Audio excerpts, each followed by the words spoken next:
They say the third time's a charm, but what about the fourth? Now that Fantastic Four First Steps has finally landed, we've got the rundown on the best and the worst of Marvel's first family. It's not easy to nail the mixture of vulnerability and toughness required to play Sue Storm. If you go too far in one direction, you end up coming off as a little too passive. If you make her too tough, you lose the kind of qualities that make her such a compelling superhero. Vanessa Kirby lands right in the sweet spot in the Fantastic Four First Steps, giving fans the best version of Sue to date. She plays her as a smart, caring woman who's trying to take care of her growing family and save the world at the same time. We will face this together as a family. Kirby's version of the character is anything but a damsel in distress too, a trap other Sues have fallen into. While she definitely faces challenges as the matriarch of the family in First Steps, the difference in where she takes the character is striking, and quite a relief too. This Sue is the heart and soul of the team, the one who remembers that family should always come first. And while her role as wife and mother is a big part of who she is, it's not all she is. She's also a fierce warrior and a loyal friend. Her role in First Steps might feel a bit straight-laced, sure, but this version of Sue is handily the best we've ever seen on screen. More than anything else, Jessica Alba's take on Sue Storm suffers from bad writing. At the start of 2005's Fantastic Four, Sue seems to be the heart of the team, but her character is soon exposed as kinda one-dimensional, and she gets even worse in 2007's Fantastic Four: Rise of the Silver Surfer. Sue, your clothes. Why does this always happen to me? Her arc in the sequel revolves entirely around her disappointment that Reed is putting off their wedding in search of further adventures, while her death and resurrection in the final battle renders her more a plot device than a real character.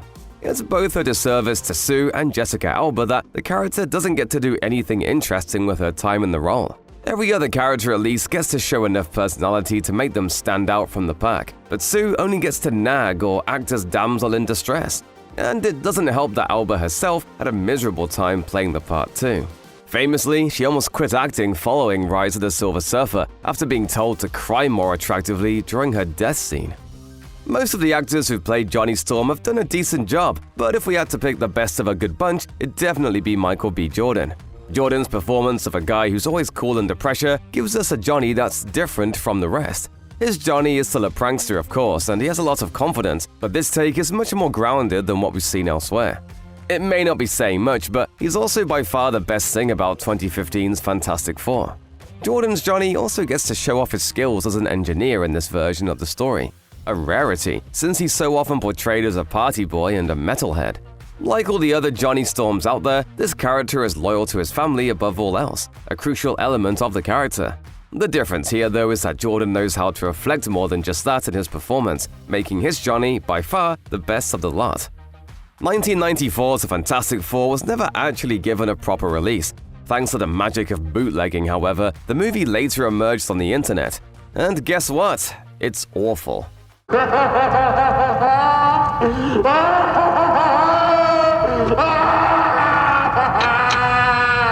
The Fantastic Four only came about because a production company was forced to make it to retain the rights to the property. Naturally, these circumstances didn't exactly inspire the actors involved, including Jay Underwood, whose version of Johnny Storm is the worst by some distance.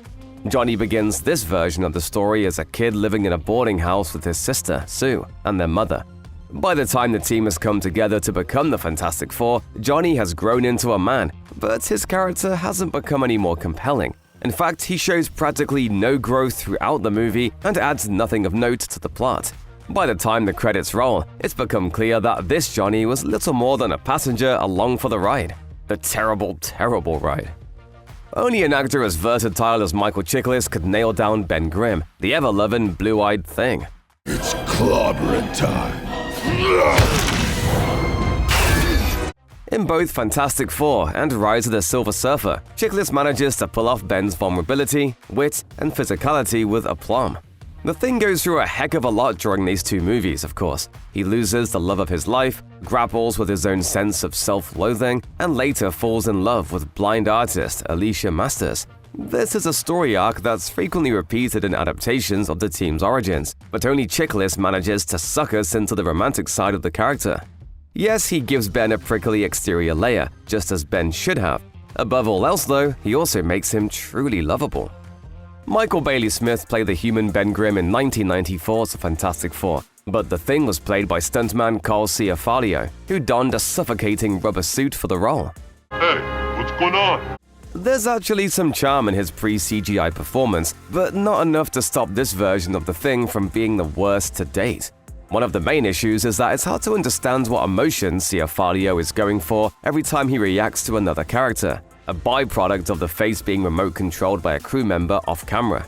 None of this is Ciarfalio's fault, of course. He did the best he could under unbearable circumstances. Asked about that suit by keeping it real years later, he responded, "That's the hottest thing I've ever been in. It was a couple inches of fake rubber, and I wore a thin-skinned dive suit underneath it so I could get in and out of it. But yeah, brother, I sweated a lot in that suit. The only way to get in and out was to have somebody help me."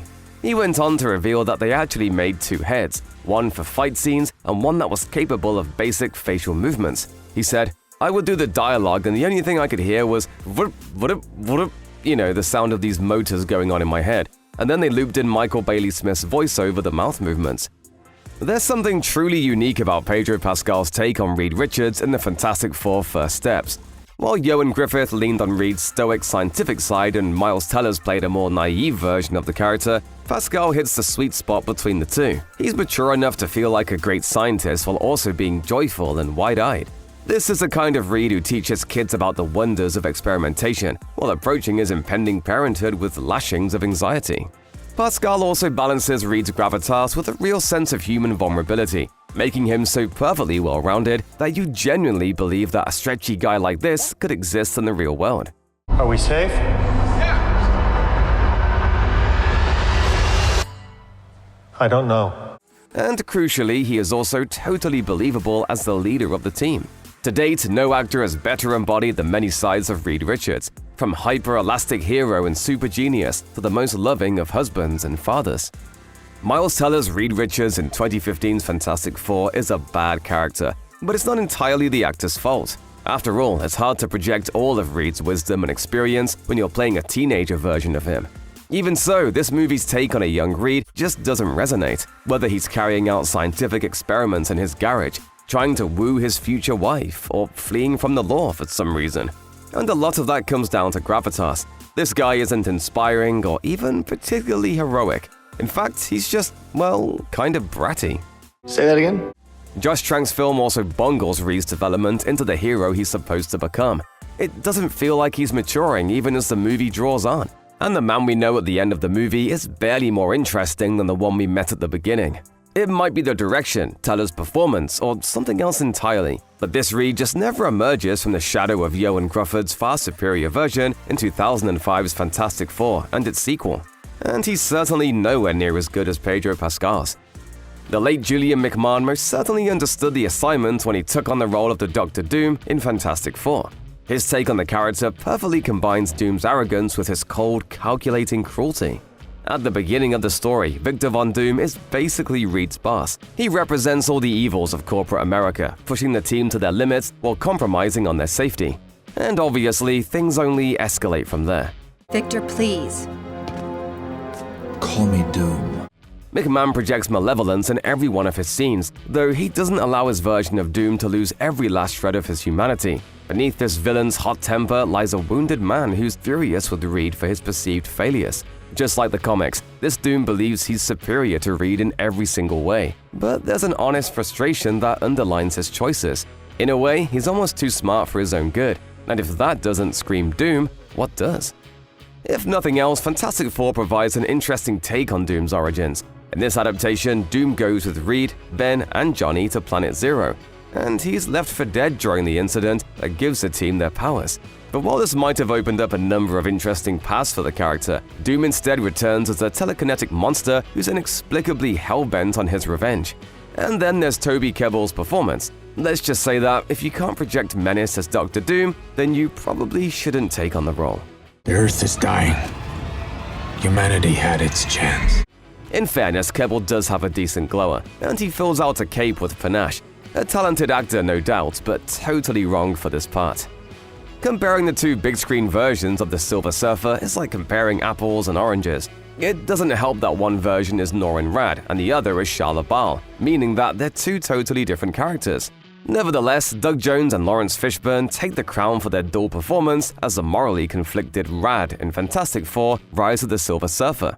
Jones, who has decades of experience playing creatures and otherworldly characters, gives his Silver Surfer a kind of regality that makes him truly captivating to watch.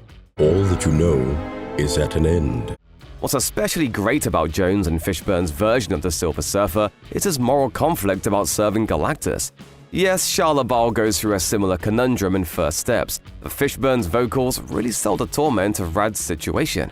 As a result, when he heads off to face Galactus at the end of the movie, it's a moment that feels both emotional and earned, even if Galactus is just a big dumb cloud.